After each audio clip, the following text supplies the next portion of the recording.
வணக்கம். நித்யசுபம் சார்பில் உங்கள் நிஷா. இங்கு குறிப்பிடும் கணிப்புகள் அனைத்தும் பொதுவான ராசி மற்றும் லக்கணத்தை வைத்தே கணக்கிட்டுள்ளோம். உங்களது தனிப்பட்ட கணிப்பை எங்களது வலைத்தளத்தில் பெற்றுக்கொள்ளலாம். மேலும் எங்கள் வலைத்தளத்தில் ஜாத புத்தகம் பரிகாரங்களுடன் திருமண பொருத்தம், பெயர் பொருத்தம், ஜாதக கல் பொருத்தம் மற்றும் ஆஸ்ட்ரோ பொருட்கள் விற்பனைக்கு என பல வசதிகள் உள்ளது. வாங்கல் தலைப்பிற்கு செல்வோம். இந்த மாதம் உங்களுக்கு நன்மதிப்பை கொடுக்கும். சமய காரியங்களுக்கான புதிய யோசனைகள் உங்கள் மனதில் தோன்றும், அவற்றை நிறைவேற்ற முயற்சிப்பீர்கள். நீண்ட மத பயணங்கள் இருக்கும் மற்றும் புனித யாத்திரை உங்கள் மனதிற்கு அமைதியை தரும். குடும்பத்துடன் நல்ல இடங்களுக்கு பயணம் செய்வது மகிழ்ச்சியை தரும். நீங்கள் உங்கள் தொழிலில் நல்ல வெற்றியை பெறலாம், அதற்காக நீங்கள் கொஞ்சம் கடினமாக முயற்சி செய்ய வேண்டும். மாணவர்களுக்கு நேரம் கலக்கப் போகிறது. குடும்ப வாழ்க்கையிலும் ஏற்ற தாழ்வுகள் இருக்கும். பண விஷயத்தில் ஏற்ற தாழ்வுகளை சந்திக்க வேண்டியிருக்கும். வெளிநாடு செல்வதில் வெற்றி கிடைக்கும்.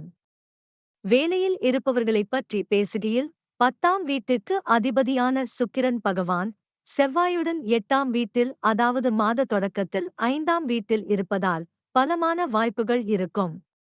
நீங்கள் ஒரு வேலையைப் பெற முயற்சிக்கிறீர்கள் என்றால் இந்த நேரத்தில் நீங்கள் வெற்றியைப் பெறலாம் மற்றும் வேறு வேலையைப் பெறலாம். 7ஆம் வீட்டின் அதிபதியான சனி பகவான் 7ஆம் வீட்டில் பெயர்ச்சிப்பதால் தொழிலில் ஈடுபடுபவர்களுக்கு இந்த மாதம் சிறப்பாக இருக்கும். வியாபாரம் தொடர்பாக மேற்கொள்ளும் பயணங்கள் உங்களுக்கு நல்ல வெற்றியைத் தரும். மாதத்தின் தொடக்கத்தில் சுக்கிரனும் செவ்வாயும் உங்களின் 5ஆம் வீட்டில் இருப்பதால் நீங்கள் படிப்பில் எப்போது கவனம் செலுத்துவீர்கள் என்பதை தீர்மானிக்கும். நீங்கள் வெளி உலகில் அதிகம் தொலைந்து போவீர்கள் மற்றும் உலகின் பொருள்சார் சிந்தனை உங்களை பாதிக்கும்.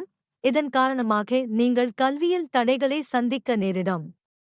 4ஆம் வீட்டிற்கு அதிபதியான செவ்வாய் 5ஆம் வீட்டில் நிற்பதால் பரஸ்பர அன்பும் இணக்கமும் அதிகரிக்கும். ஆனால் மாதம் முழுவதும் கேது 2ஆம் வீட்டில் இருப்பதால் குடும்ப உறுப்பினர்களிடையே சில கருத்து வேறுபாடுகள் ஏற்படலாம். உங்கள் பேச்சில் ஒன்றுக்கு மேற்பட்ட அர்த்தங்களைத் தரக்கூடிய மற்றும் குழப்பத்தை ஏற்படுத்தக்கூடிய சில வார்த்தைகள் இருக்கும்.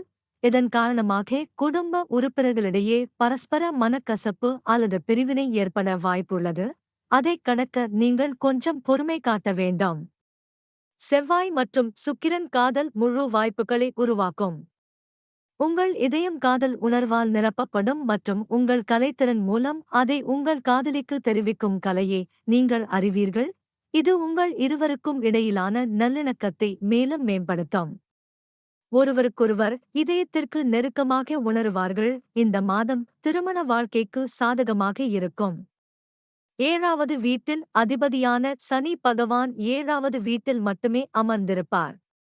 உங்கள் மனைவி உங்களிடம் அர்ப்பணிப்புடன் இருப்பார். உங்கள் அன்புக்குரியவர்கள் அனைவரையும் அன்புடன் நிறைவேற்றுவீர்கள். ஆனால் மாதத்தின் பிற்பகுதியில் 13ஆம் தேதி 7ஆம் வீட்டில் சனியுடன் சூரியன் வருவதால் 20ஆம் தேதி கும்பத்தில் 7ஆவது வீட்டுக்கு புதன் வருகையால் இருக்கும். தேவையில்லாத வாக்குவாதங்கள், சச்சரவுகள் வரலாம். அதைத் தவிர்க்க முயன்றால் திருமண வாழ்வில் அனுகூலமாக முடியும். இந்த காலகட்டத்தில் நீங்கள் உங்கள் ஆடம்பரத்திற்காக பணத்தை சுதந்திரமாக செலவிடுவீர்கள். இது சில நிதி சிக்கல்களை ஏற்படுத்தக்கூடும். 2ஆவது வீட்டில் கேதுவின் இருப்பும் நிதி ஆதாயத்தின் பார்வையில் மிகவும் சாதகமாக இருக்காது. 8ஆம் வீட்டில் ராகு இருப்பதால் நிதி இழப்பு ஏற்பட வாய்ப்புகள் உள்ளன. எனவே எந்த வகையான முதலீட்டையும் கவனமாக செய்யுங்கள். செவ்வாய் மற்றும் சுக்கிரன் 6ஆம் வீட்டில் நுழைவதால் உடல் பிரச்சினைகள் உங்களை கவலையடையச் செய்யும். ஆனால் படிப்படியாக அவைகளும் மறைந்துவிடும். இருப்பினும் மறுபுறம் 8ஆவது வீட்டில் ராகு இருப்பதால் நீங்கள் சில பிரச்சினைகளை சந்திக்க நேரிடும். உடனடியாக புரிந்து கொள்ள கடினமாக இருக்கும். இதன் காரணமாக உங்கள் உடல்நல பிரச்சினைகளில் சவால்களை எதிர்கொள்ள வேண்டியிருக்கும். பரிகாரம்: தெரு நாய்களுக்கு ஏதாவது சாப்பிட கொடுக்க வேண்டும்.